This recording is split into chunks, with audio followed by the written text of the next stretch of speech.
The first week of the VCT Americas Stage 1 2025 has concluded, and in this week we saw the top teams of the region remain the top teams, but some teams hoping to bounce back from poor performances at kickoff fall short yet again. So we're here to talk about all the matches that happened over the weekend. Let's get right into it. Yes, I know my hair is different, I don't usually do it like this, but I had hockey tonight, I didn't have time to do this over the weekend, so here we are, accept it. I know I look bad. So this is the board we have today, and to start we have two matches that are rematches from kickoff, starting with C9 versus NRG. And just like that match at kickoff, it would be the same end result with C9 winning this one. NRG, a team that made a roster change in between kickoff and stage 1, hoping to start really strong with this new player in Brock. And while Brock did look good overall, it wasn't enough to overcome the C9 team that seems to have NRG's number right now. Just like the match at kickoff, Zeppa ended up having a very strong match against this team. Maybe he's just very good against this team. But either way, C9 doing what they do during these group stages and having a strong start. At the start though, it did look like this match was going to go NRG's way when they had a very strong map 1, winning Lotus 13-6. Winning the pistol right off the bat, having a 6-1 lead by round 7. C9 would climb back a little bit, but only enough to get 5 rounds in that first half on their attack side. So NRG going into a favorable half on Lotus on their attack side, there wasn't much work for them to do to win this one, and they ended up getting it done at round 19, looking really strong. Oxy having a rough map for himself, very slow start to this game, he would pick it up later. Only 9 kills for the Star Duelist player, whereas on the side of NRG, Som was having a very good game, 24 kills here on the Omen, and Brock in his tier 1 debut map, 19 kills on the Taeho. If he ends up being a really good Taeho player for this team, then he will be a very good pickup for them. However, NRG's fortunes would essentially end there when they would lose Fracture 13-5.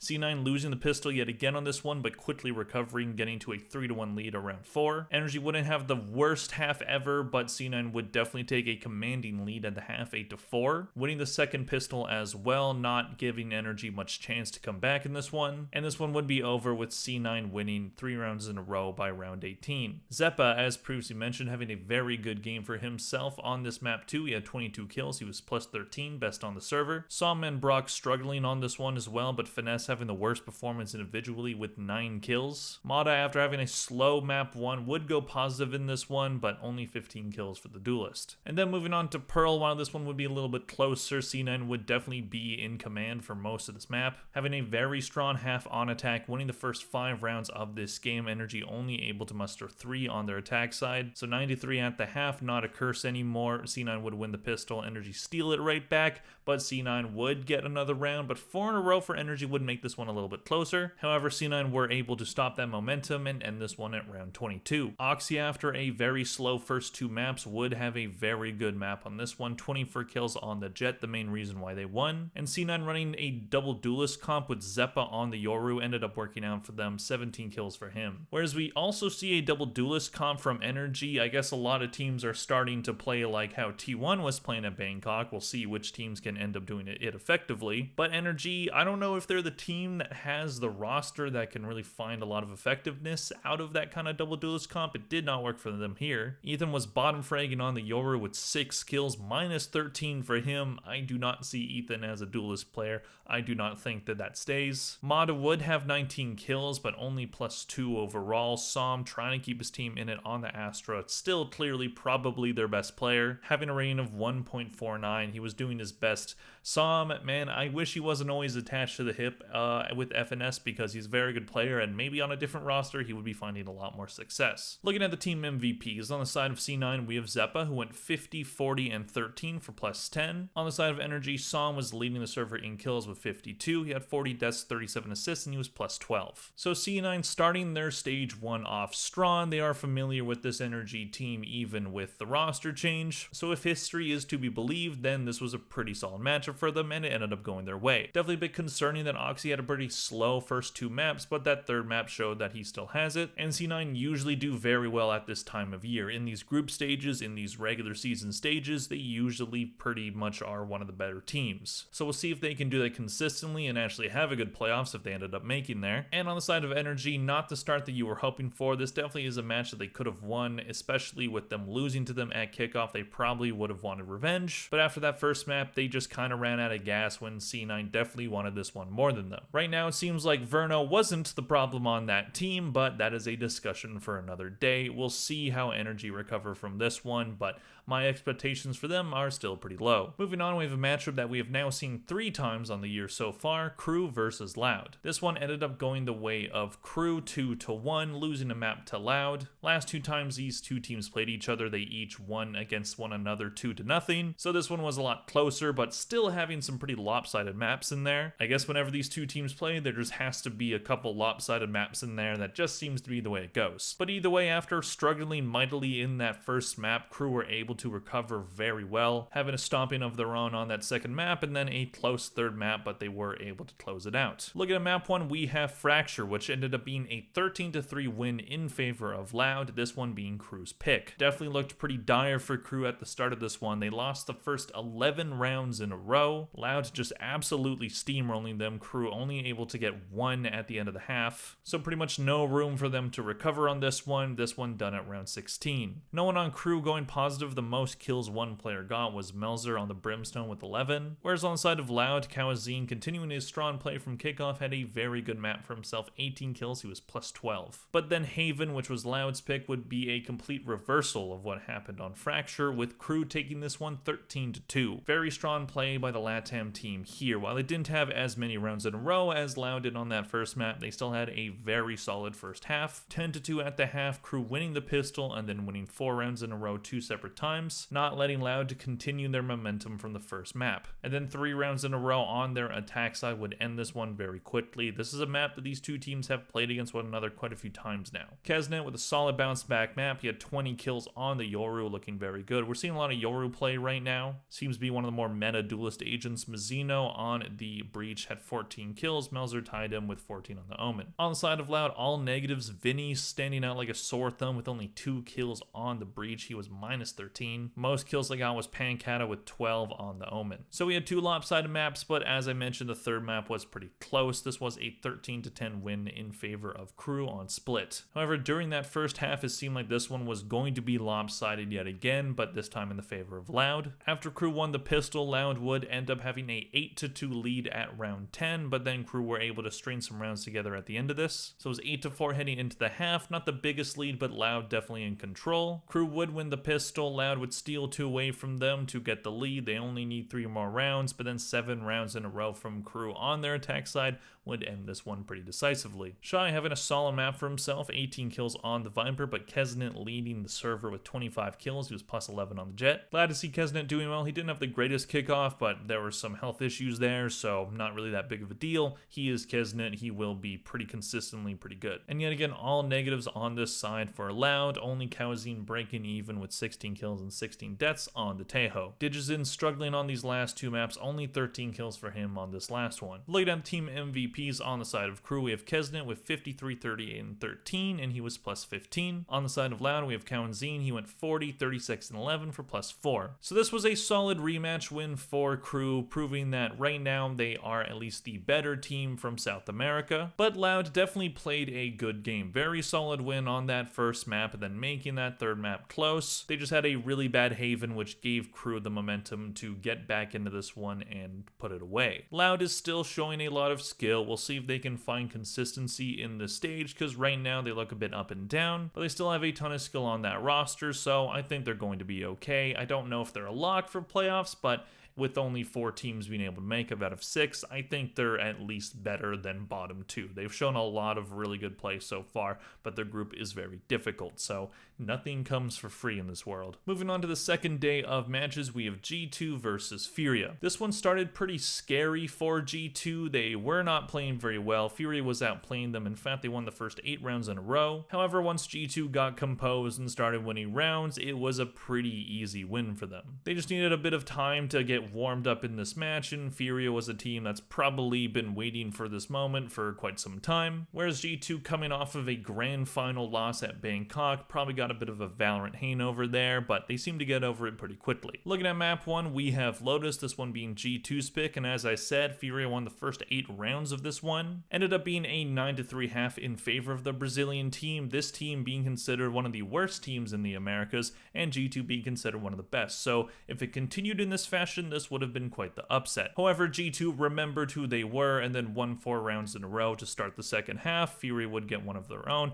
but then 6 rounds in a row for G2 would end this one very decisively. They just needed to get onto their attack half of Lotus to be able to put this one away. Trent leading his team in rating with 1.23 on the Taeho, 17 kills for him. Valen, very strong performance from him, 20 kills on the Omen. Prize, Furia's new addition, was the only positive player in this match. He got 18 kills on the Fade, so he looks like at least a decent pickup right now. But the rest of his team not showing a ton of great play here. Havoc did have 19 kills, but he did have 21 deaths, so he ended up being -2. And then moving on to the Sent, G2 continued their momentum. They did win the pistol, but then Fury would steal some away from them, so it was 3-1 for Fury at round 4. However, again, G2 remembered who they were. They win 4 in a row. This one ends up being an 8-4 first half. And then G2 wins the pistol. Fury get 3 rounds on attack, but G2 only needed 3 more to put this one away. 13-7 was the final score on Furia's map pick. Jogmo leading the way on the Waylay, so we're seeing some Waylay play right now. We'll see how consistent we see this. But Jogmo, known for his ability to play a variety of different agents, he makes a lot of sense to pick up Waylay, especially being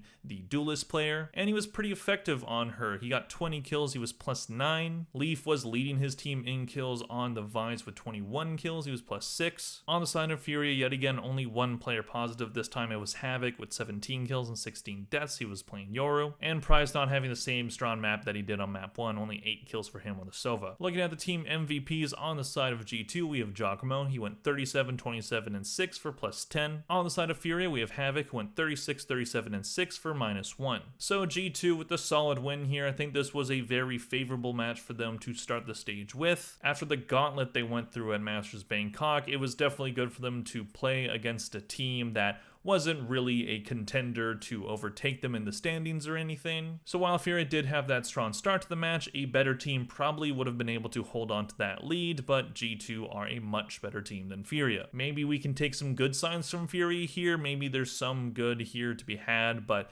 right now, Furia just looks like what we expect them to be, a not very good team. However, they were playing against G2. Most teams look pretty bad against G2, so we'll see how the rest of the stage goes for them. Moving on, we have another Brazilian team playing. We have MIBR versus Leviatan. Yet another rematch from kickoff. These two teams played before the lower final, MIBR winning that one 2-1. That one did go to overtime in map 3, so maybe Leviatan, especially with the roster change, bringing in Rossi, swapping out in the tank, maybe this one can go in Leviatan's favor this time. However, it did not go that way. In fact, MIBR with their own roster change and bringing in Verno seemed to have gone on a lot better, using that time in between kickoff and now to improve their team a lot and integrating Verno in what seems to be a pretty good way so far. He didn't have the most fantastic game, but he was overall pretty solid for them. And Leviatan making some questionable composition decisions with their roster. I don't know if the roster move that they made is going to work out for them, because now their roles just seem all messed up. Looking at map 1, we have Split. This was Leviatan's pick, but MIBR would win this one 13-7. Pretty even first half though. MIBR would win the pistol. They got a 4-1 lead at round 5, but then Lev start to crawl back and tie the game. Cortesia doing a very solid job on the Cypher. 16 kills for him, but he was leading his team in rating with 1.27. Artson looking very good on the Breach. 22 kills for him. He was leading the server. And Genom looking great with 17 kills on the Astra, and most notably, Ospas only got 8 kills during this map, so this team were able to get this pretty decisive win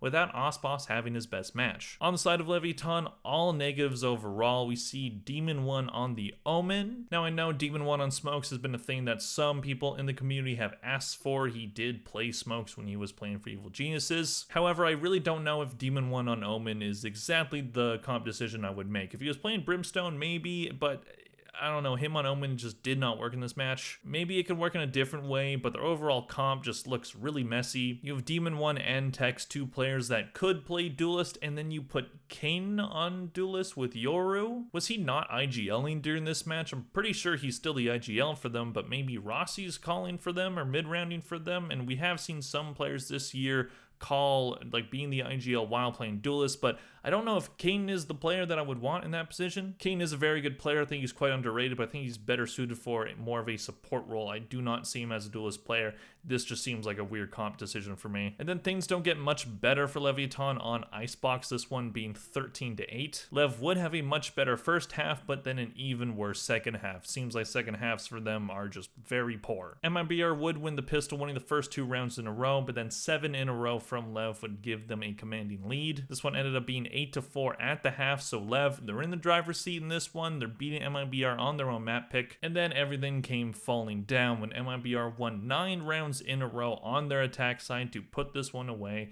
at round 21. Jenem, yet again, continuing his strong play, 20 kills on the Viper for him. We had Artson have another strong map with 19 kills on the Harbor. Ospos, a bounce back map from here, but still not overly dominant, but still 17 kills, very impressive. Whereas on the side of Leviatan, Tex was the only player that went positive for this team with 20 kills in the Killjoy. We see Demon 1 playing Viper. Again, I don't think this is necessarily the best decision. You have Rossi that could play Viper. Kane could play Viper. I would even trust like Tex on that role more, honestly. Do not see Demon 1 as a Viper player. I do not know what this team is doing. And yet again, Kane on the Yoru did not work out. Only 6 kills for him. I really don't know what the coaching staff are cooking with this one, but they need to come up with something else, because this is not how I would, compose a team of these specific players. Looking at the team MVPs on the side of MIBR, we have Jenem with 37, 21, and 14 for plus 16, continuing his very strong play from kickoff. And on the side of Leviatan, we have Tex going 34, 30, and 2 for plus 4. So MIBR continue to look like one of the best teams in this region. While Leviatan isn't the greatest opponent to face, they showed some really good composure even when they were down, and the Brazilian team had very strong second halves in both of the maps, so love to see it. That's the most important half of each game, so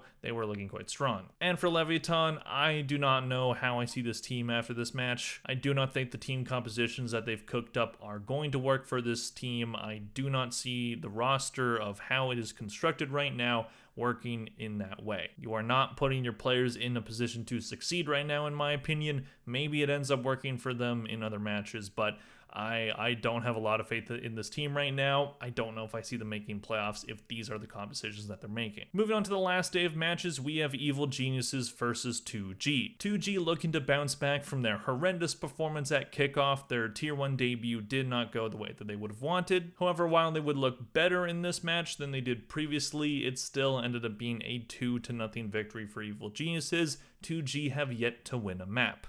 EG in the driver's seat for most of this map, but 2G showing some decent comeback ability on that first map. But then once Evil Geniuses got the momentum back, they were able to hold on to it pretty decisively, with Ye having a very good match for himself. Looking at map 1, we have Haven, which ended up being a 13-11 win in favor of Evil Geniuses, this one being 2G's map pick. 2G would win the first round, but then quickly stolen back from Evil Geniuses, winning 2 in a row. 8-4 at the half in favor of Evil Geniuses, then EG win 2 rounds in a row. So it's 10-4, they're in the driver's seat. This is looking very similar to other matches that 2G have played. However, 5 rounds in a row would put them back in the game. EG would steal one back, but then 2G would tie the game at round 22, getting to 11 rounds, but they weren't able to close this one out or bring it to overtime, EG getting the 2 rounds that they were looking for. Zab having probably his best match of tier 1 so far with 17 kills on the Sova. Gobera was leading his team with 20 kills on the Cypher, but it just was not enough. Askia, their new addition with Prize leaving, did get 19 kills of his own, so he did decently in this map. They were playing a double duels comp, and it almost worked for them, but it ended up not. Whereas on the side of EG, we have Ye having a very strong map for himself, 25 kills on the Cypher, and we see Waylay pop up yet again, Icy playing it this time, 19 kills for him. He was -1, but still overall looked good. And then we move on to Lotus, where this one would be more decisive for Evil Geniuses, 13-8 win on their own map pick. EG winning the first 5 rounds in a row, but then 2G were able to get some back and ended up being 7-5 at the half, so a little close. EG would win the pistol, but 2G get right back. 3 in a row for EG, 1 for 2G, but then 2 in a row for EG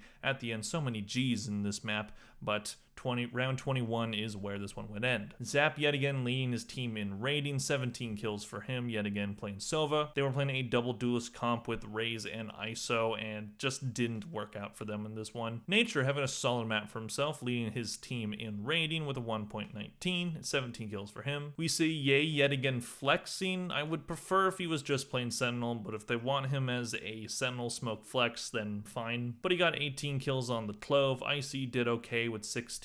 Derek on the Tejo with 13. Looking at the team MVPs on the side of Evil Geniuses, we have Ye with 43, 33, and 7 for plus 10, potentially his best match of tier 1 in 2025 so far. And on the side of 2G, we have Zap with 34, 31, and 9. He was plus 3. So Evil Geniuses looking decent overall, but this isn't the biggest opponent to go against. As I said, 2G did look better than they did before, but they still have not won a map in tier 1 so far. I don't know when it's going to come for them. The rest of their schedule is pretty tough. They're in the tougher group. They are in Group Alpha, which has some amazing teams in it. So I really don't know if there's much hope for 2G right now, but if they can upset one of these teams, then it will be talked about for the rest of the year. Moving on to our last map, we have Sentinels versus 100 Thieves. A matchup as old as time, a matchup that we have seen many times before, and a matchup that usually goes in the way of Sentinels. And this version of this matchup was no different. Sentinels taking this one 2-1. So 100 Thieves were able to get a map, and they looked pretty good on that map, but then that third map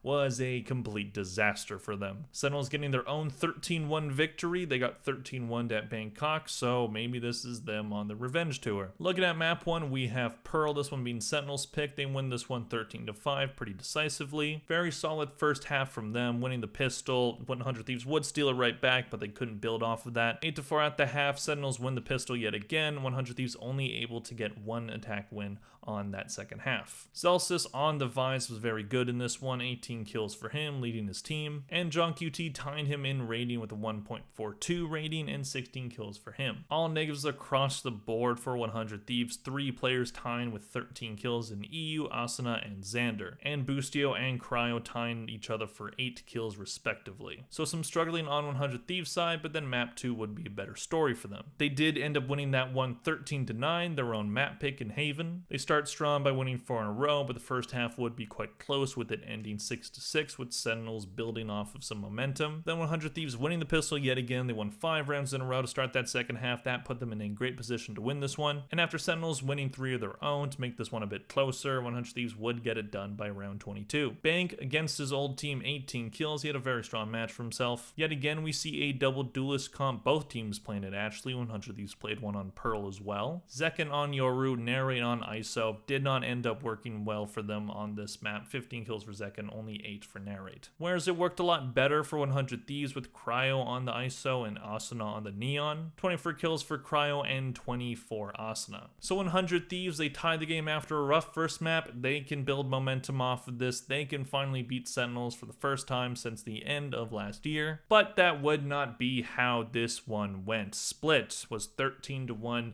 in favor of Sentinels. Split is a map that Sentinels have been quite good on for at least a year now. It was their best map in 2024. So far in 2025, it's also been quite strong. But the last time they lost in this map was to 100 Thieves at kickoff, where 100 Thieves threw this Sage comp at them and it caught Sentinels off guard, but this time they were quite ready for it. Sen start off strong by winning the first 6 rounds in a row. 100 Thieves only able to get 1 round on their attack side. Another 5 rounds in a row to end the half, and then 2 in a row for Sentinels after having a 11-1 first half would make this one very quick. Bang doing very well on the Omen with 13 kills. This time Sentinels not running a double duelist comp. I don't know if that ends up working out for them with the double duelist. I think their team more suited to more, variety in their comps. But also Split maybe isn't the best map for that kind of thing, so they avoided it here. And 100 Thieves negatives across the board. No one getting more than 7 kills on this map. Just an abysmal performance by this team that looked pretty good with this composition at kickoff. Looking at the team team MVPs on the side of Sentinels, we have Bang, who went 42, 30, and 22 for plus 12. And on the side of 100 Thieves, we have Cry, who went 39, 37, and 19 for plus 2, but even he had his own bad maps. So Sentinels needed a bounce back after their quick exit from Bangkok, and this one seemed to be what they needed. Much like G2 against Furia, Sentinels were in a favorable matchup, and after that disappointing into the tournament, this was probably a matchup that they would have wanted. 100 Thieves isn't a terrible team by any means, but it is a matchup that they usually lose, and I don't know what this match says about 100 Thieves for the rest of their stage. It's not a guarantee that they make it to playoffs either. They have to have a strong run from here. They do have some winnable matches coming up, but